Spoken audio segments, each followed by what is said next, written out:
The fourth applied precept. I bear witness to the lack of honesty in myself and in the world, and aspire to speak truthfully and caringly.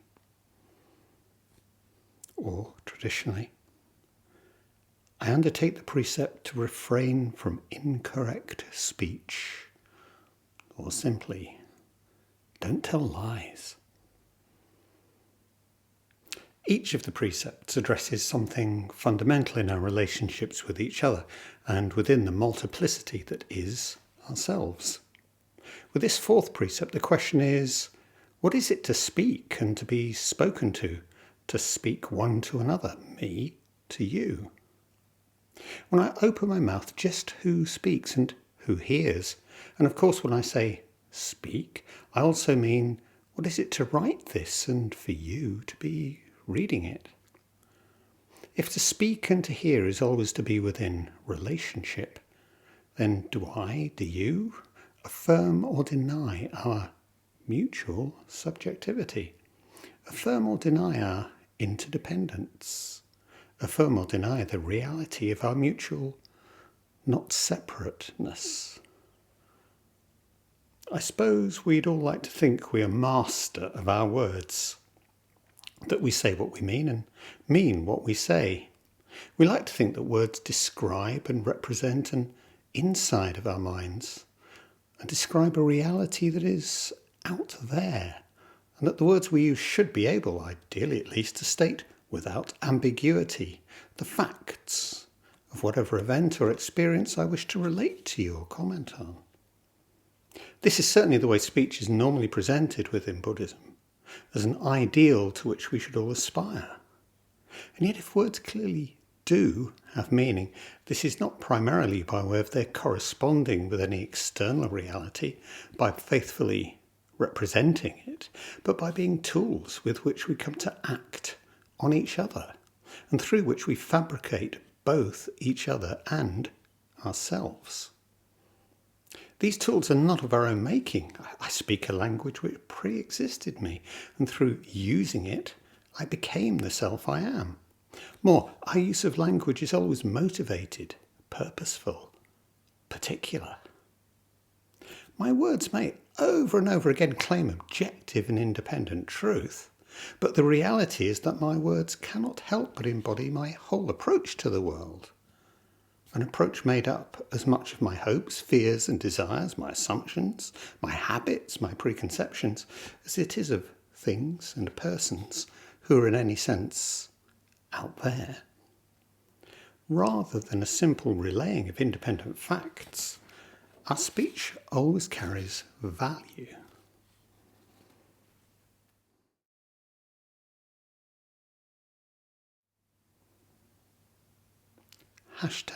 #fake crisis.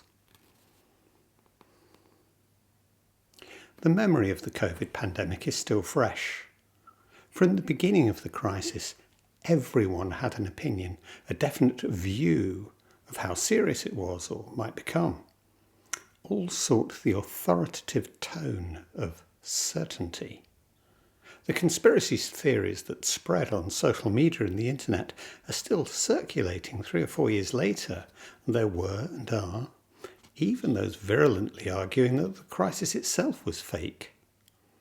It didn't help that our collective statistical incompetence made for vast intentional and unintentional distortions in the presentation of what little reliable data actually was available. Why is this? It seems that nobody is at ease with uncertainty, especially so when it really isn't possible to draw proper conclusions, because we just don't have the necessary data. In the full Buddhist sense of this word, we crave certainty, we crave belief, and we crave appearing to be in control, both of ourselves and to others. Uncertainty is actually our fundamental condition in all of life, but we constantly use words to try and evade this fact, a strategy that, paradoxically, leads to our utter irresponsibility in both words and actions.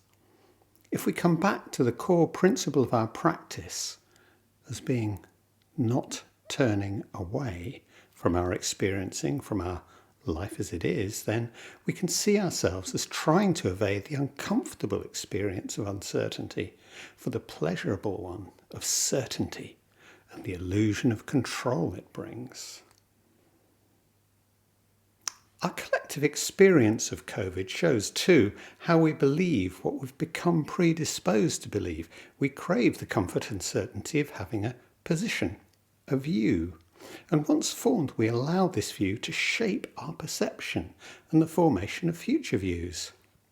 The ideas of conspiracy fantasists, that all individual medics would conspire with governments across the world in pursuit of non-specific and utterly unbelievable aims, or that a cabal of vampire child murderers secretly runs the world.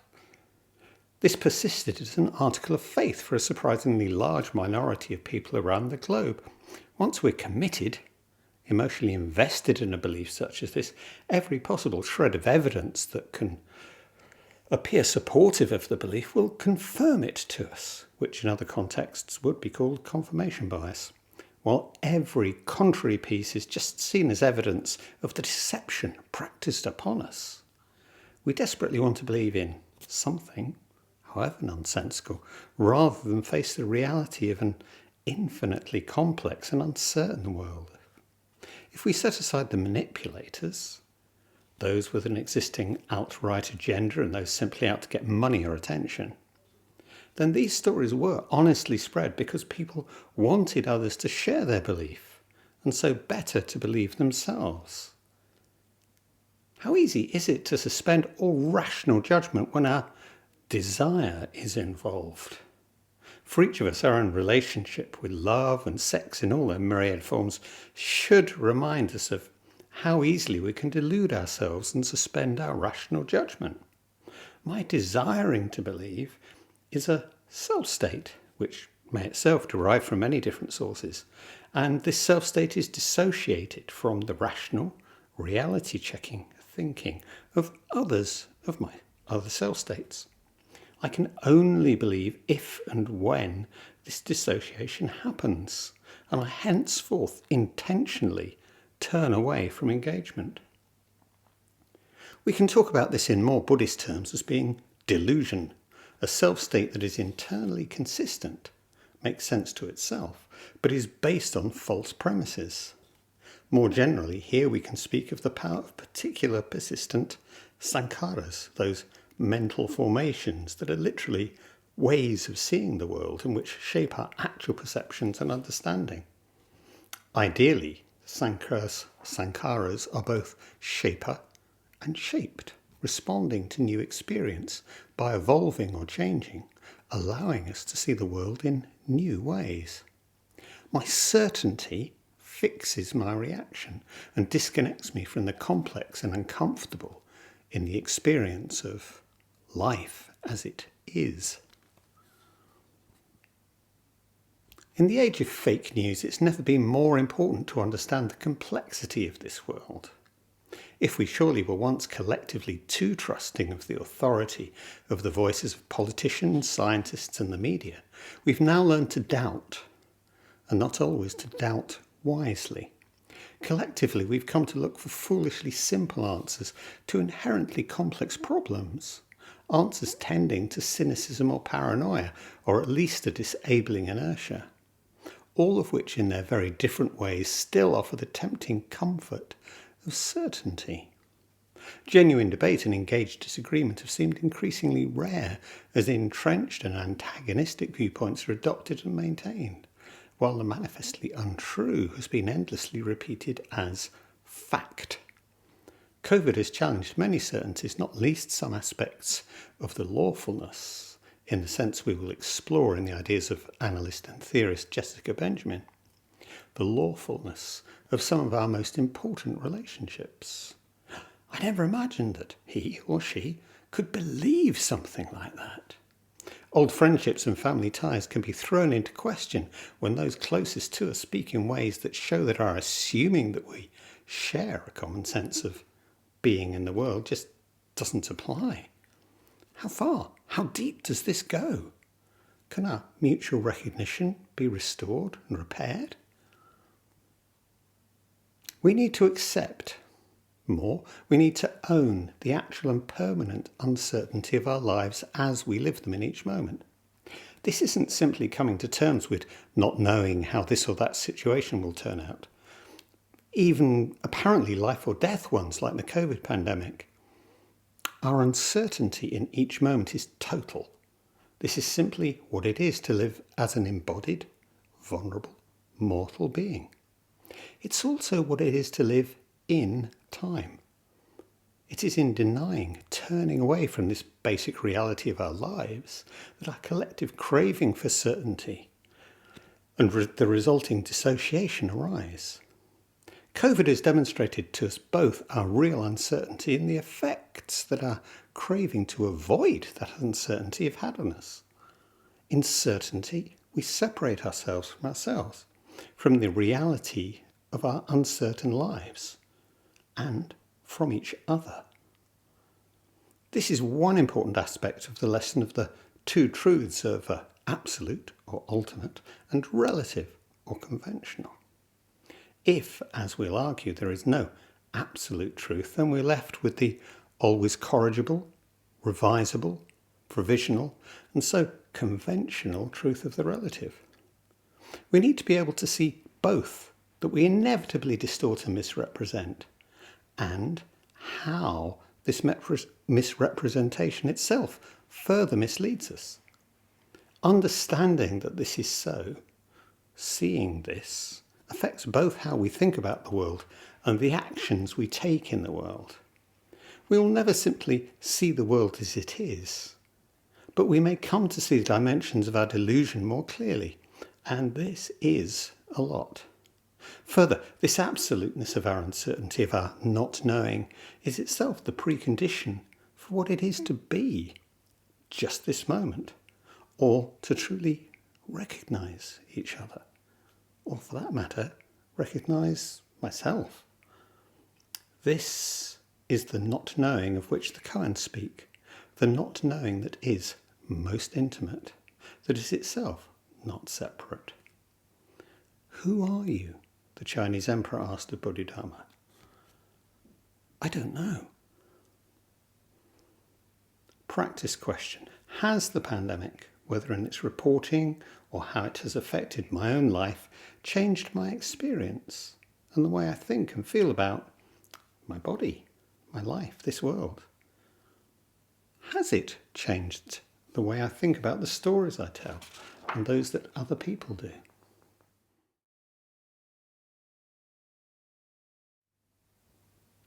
Waking up to what you do. Like any narrator, I'm always telling a story. To myself, to you. A story about the world. Unlike a narrator, I'm a part of the story I'm telling. I'm always already an actor in it. How far do I understand the story I tell, the words I find placed in my mouth?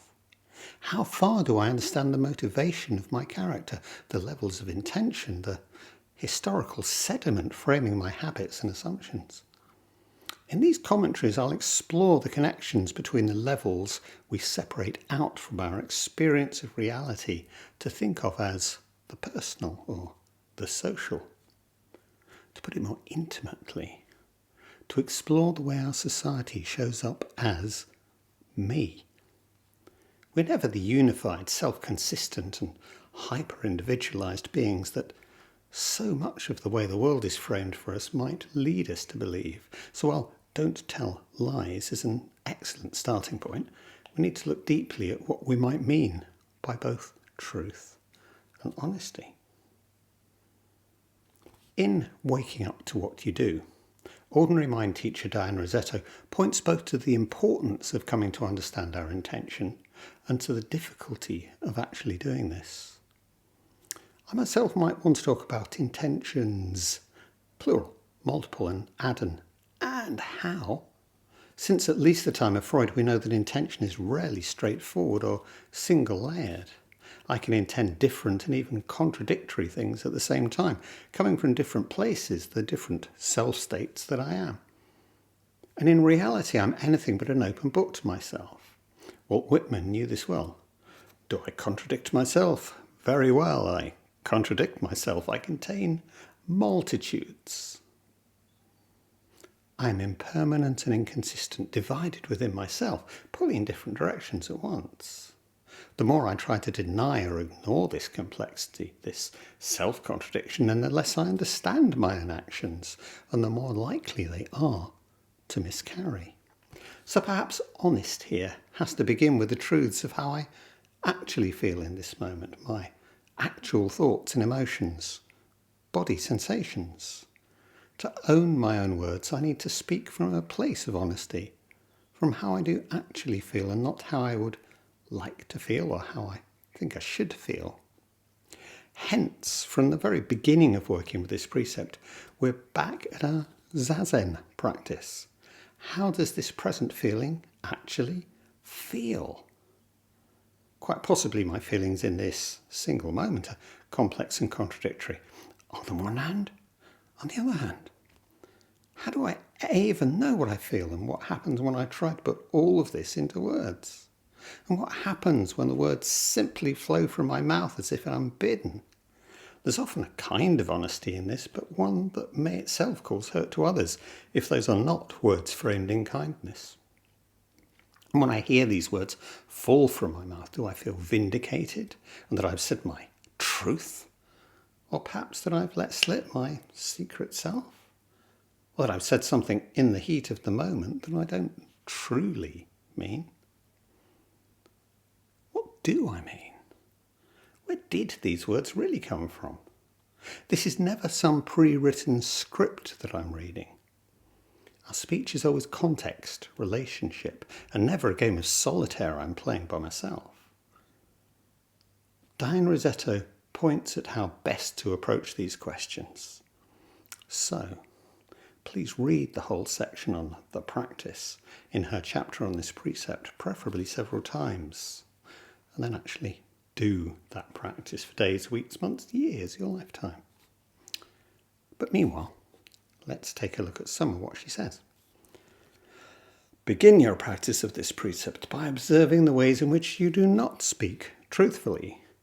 Remember to keep the observing stance of the science researcher, paying close attention to specific situations. But you may also keep it broad. The key is to listen to yourself as you speak. Really listen to the words, the tone of your voice, the pauses and silences at work, at breakfast with your partner, at the supermarket, in the doctor's office. She mentions a female student of hers, a nurse, who's found herself silent in situations at work where she knows she should have spoken. In the example in which my student watched the ways in which she handled her work in the hospital, she noticed that indeed she wasn't always just silent. In fact, she often did speak, responding to her supervisor with the compliant words, "That's fine." As she really began to listen, she heard those two little words, "That's fine," in many situations and not just at work. It's interesting that Diane's example is not of a self-serving lie, but of a failure to say what needs to be said, a willingness effectively to be silenced, as her student finds she is using the same habitual response, "It's fine," in very different contexts. In terms of traditional Buddhist psychology, this is a sankhara that has become too rigid and that can't adapt well to different situations. And these are different situations. Over the kitchen table, it's probably more about not getting or not doing what I want or need and just going along with others instead. It ties into stories about how I don't deserve things or I'm unimportant. But in the professional context, it becomes about my feeling unable to offer proper care to others through allowing my voice to be silenced. At home, this nurse may, well, I obviously don't know, and please forgive the heteronormative assumptions, may be deferring to husband or children and probably still do most of the housework and cooking despite having a responsible and demanding job. Clearly, gendered assumptions about providing care and about parenting would be highly relevant here. At work, it becomes more about institutional culture, about hierarchy, protocols, how decisions are made and challenged, why we offer doctors a higher level of authority and respect, and also in how race and class show up. Of course, what these different situations share is the silencing of a woman's own voice as being somehow lesser. A central part of the hierarchy of patriarchy, a theme to which we shall return. As we all experience, and as Rossetto points out, we don't always see straight off what's going on in situations like these. We may only get it later, minutes, hours, days, or even months later. But the practice remains the same, whenever that is. Now, at whatever point you realise you've engaged in a deception, turn your awareness inward and feel your body. Are there any sensations like heart pounding, dry mouth, blushing, or a sinking feeling?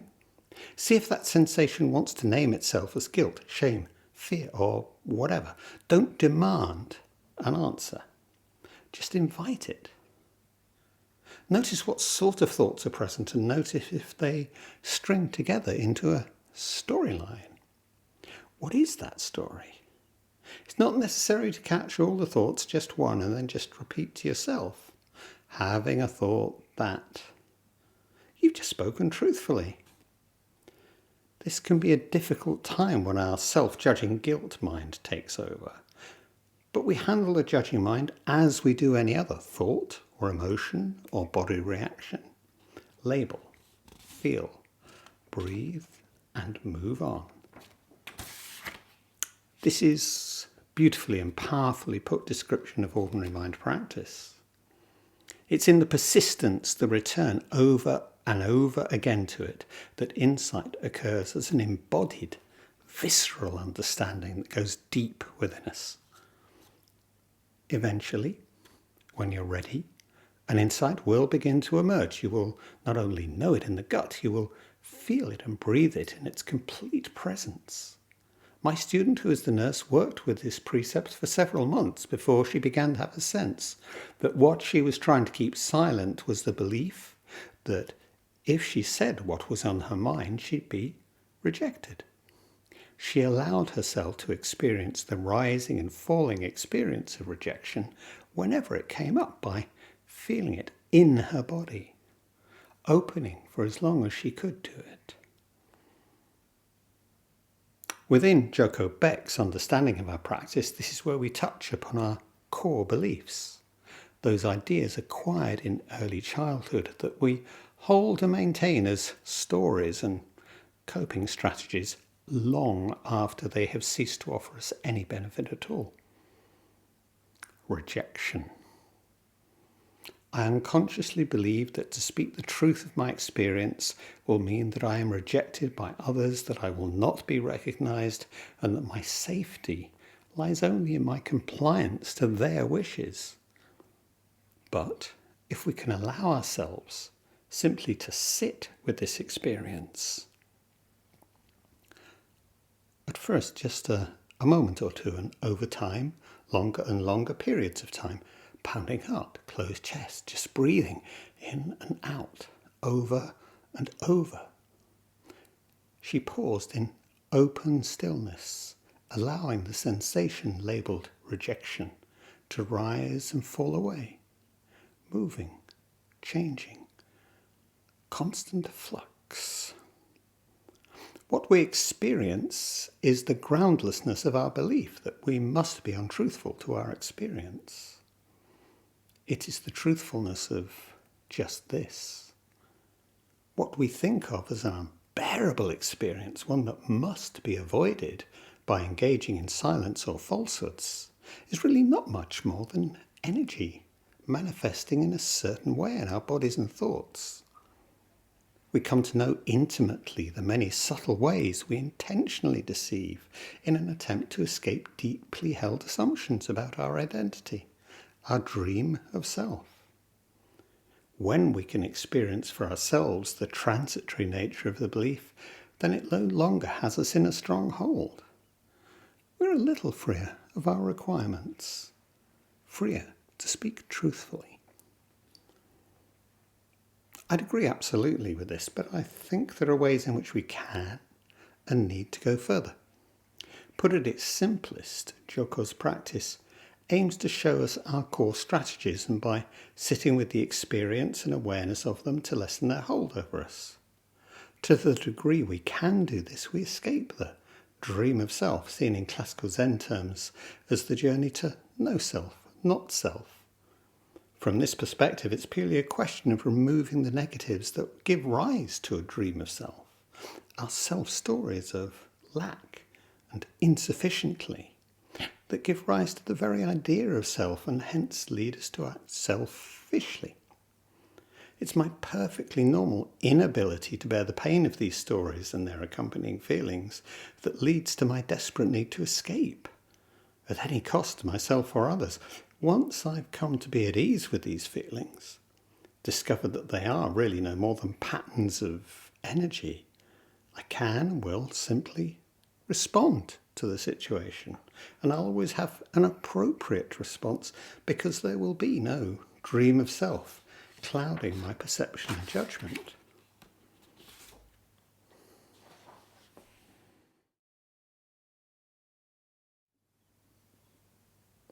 No me without we. There are, though, several problems with this idea, though none of them in any way negate or lessen the value of the practice itself. Firstly, it leaves both the problem and its solution as all about me. Diane's nurse may be able to renegotiate her compliance with her line supervisor and her husband and children, but the deeper issues for her, as for everyone, really aren't around her core beliefs, but around the organisation of our shared society. Even if everyone studied Zen and got to a point of real clarity in their self-understanding, and how wonderful, we still wouldn't simply and spontaneously collectively know what to do about the institutional culture of a hospital, how best to relate to each other as lovers, parents, friends. These questions are never simply technical, objectively logical, but are always questions of value, and hence are both ethical and political. Whatever literal selfishness I might shed through years of practice was only ever the beginning of the problem. My self shows up in the assumptions and habits that make up the self I am right here and now. Woman or man, nurse or doctor, child or parent. Unless we conceive of a true self somewhere beyond the realities of everyday life, this is simply, in a very immediate sense, the truth of who I really am. So our practice has to address the we of our lives at every level. There's the we of my first relationships, the shared delight of learning to recognise myself in you and you in me, and the social situation into which I was born and in which I grew to be me. There's the reality of me and you, these words reaching out to you and asking for your engagement, or the two of us sat together in a cafe over coffee. There's the wider we of how we arrange, or how we would want to arrange our world, extending from the most immediate practicalities to the big issues of politics and ethics. It's not just about me, it's about us in every sense. To return to Diane's student, for a woman, and for each of us, to find or lose her voice is much more an issue of the patriarchal culture in which we've come to be ourselves, which is reproduced in us, and which we find ourselves both resisting and being complicit with, as it is of herself seen in isolation. Patriarchy, importantly, always attempts, though, to refer us back to the individual both as cause and as solely responsible for the situation. And not to challenge this is to confine ourselves within delusion. So how does patriarchy show up as me, or for the purposes of this precept as what I say, how I say it, and to whom? The Feminist and classicist Mary Beard has written in Women and Power of the antiquity and ubiquity of the silencing of women within the public sphere, and that for the Greeks and Romans this silence is in fact part of the definition of what a woman is. To transgress this was to attract incomprehension and hostility, to betray oneself as a woman in the understanding of the times. Beard points to how far contemporary attitudes maintain this view, for example in social media trolling, but extending far more widely into every aspect of our professional, social and family relationships. She talks of the difficulty of being heard as a woman speaking in public, talked over, dismissed or simply ignored. To silence, intentionally or unintentionally, and actually is there any clear dividing line, is how patriarchy shows up. To be silenced, whether we experience it as outrage or fail even to notice, is how patriarchy shows up. So I can ask of my own speech and ask of my own listening. Do I give the same value to women's words as men's as I listen? Why do I accept the authority of some speech and not of others? Do I expect myself to be heard when I speak or not? What value do I give to my own words? As a woman, do I experience being talked over? How do I react? How do I feel? As a man, do I find myself talking over others of any gender? As a woman, do I experience men explaining to me what I already know or know better?